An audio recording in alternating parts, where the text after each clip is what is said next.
مساء الفل على احلى متابعين في الدنيا، عاملين ايه يا جماعه؟ يا رب تبقوا بخير. النهارده بقى هعمل لكم اكله قيمتها الغذائيه عاليه جدا جدا جدا. ممكن تتعمل باللحمه، ممكن تتعمل بالفراخ، ممكن تتعمل بالسمك. والاكله بتاعتنا النهارده هتبقى المقلوبه باللحمه، بس انا مزود فيها شويه مقادير كده. نقول بسم الله الرحمن الرحيم ونشوف المقادير مع بعض. توابل معانا هنا: ملح، فلفل، كاري، كركم، عيدان قرفه. معانا اللحمه انا جايبها نص كيلو طبعا عشان كريم الحديدي نزل معايا التمرين، فقلت اظبط له الدنيا. ده رز. معايا هنا البصل مقطعه بالشكل ده، طماطم، فصوص توم، فلفل اخضر. معايا هنا بطاطس، ومعايا بطاطا، وهنا البتنجان الاسود بتاعنا. هنقول بسم الله الرحمن الرحيم. اول حاجه نعملها نروح نشغل الطاسه كده عشان نقلي البتنجان بتاعنا. بسم الله الرحمن الرحيم. اول حاجه نقليها البتنجان بتاعنا.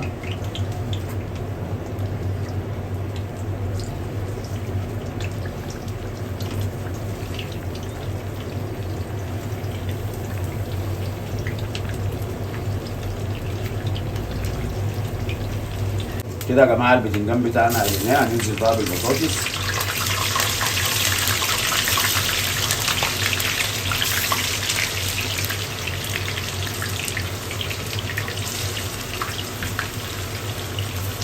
خلص بقى البطاطس مع بعض ونرجع بعد كده للبطاطا. اخر حاجه بقى يا جماعه معانا البطاطا والفلفل. هنزلهم في الطاسه وارجع لكم بقى اوريكم هنشتغل اللحمه ازاي مع بعض، او بلغه الشيفات هنركب اللحمه ازاي.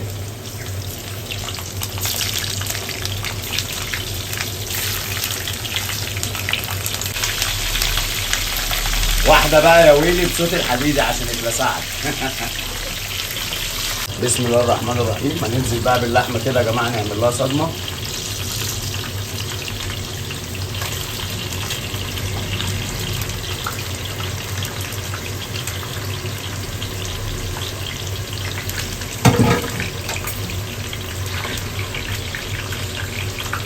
شايفين بقى الوان الخضار يا جماعه؟ كل لون من دول يعني البتنجان، البطاطس، البطاطا، الطماطم، الفلفل، كل لون من دول ليه قيمه غذائيه وليه فايده يا جماعه.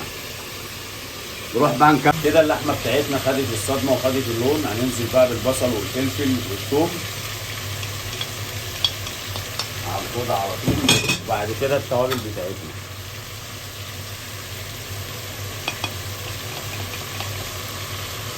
كده بقى طبعا اللحمه بتاعتنا خدت صدمه، وشفت لما نزلنا بالخضار والكلام الجميل بتاعنا ده. هنديها تقليبه واحده كده.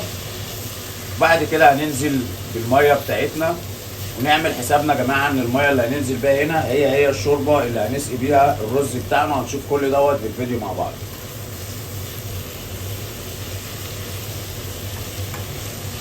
بسم الله الرحمن الرحيم. وننزل بالميه بتاعتنا.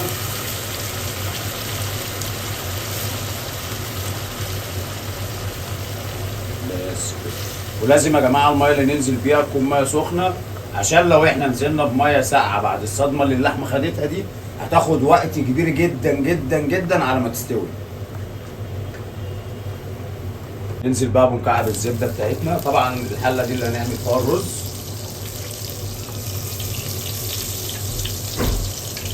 ننزل بالرز الجميل بتاعنا. بسم الله. نقلب بقى كده. طبعا هنسقي بالمرقه اللي احنا سالقين فيها اللحمه يا جماعه.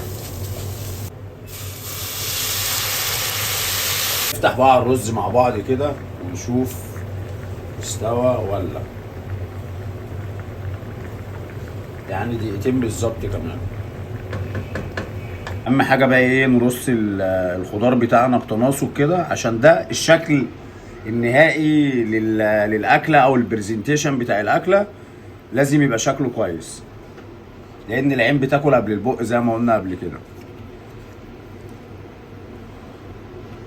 كده بقى رصينا اللحمه بتاعتنا، وهي هننزل بالرز.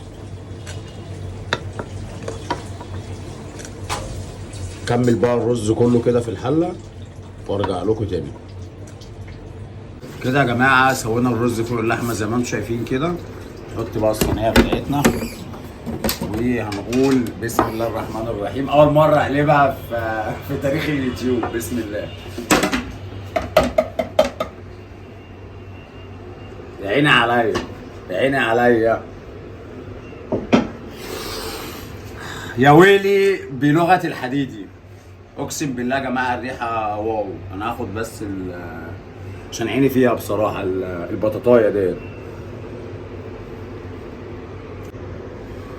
زي ما انتم شايفين الشكل كده يا جماعه.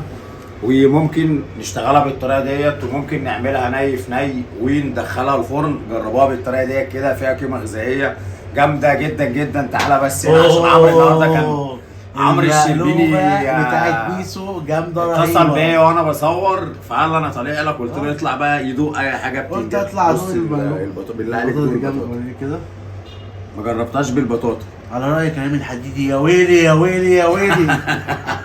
جامده وتسلم ايديك على المقلوبه الرهيبه دي. يا دوب بقى يا جماعه كده الحق انزل اتمرن واخد الصينيه الجميله دي معايا، يعني عشان كريم خلاص كده زمانه لزق في الكرسي بتاع العربيه، ومن الانتظار عند الجيم الحق اروح له. اشوفكم على خير في فيديوهات جايه كتير، واستنوا المفاجاه اللي هتشوفوا كريم فيها ان شاء الله، والشكل والتغير لنسبه 360 درجه.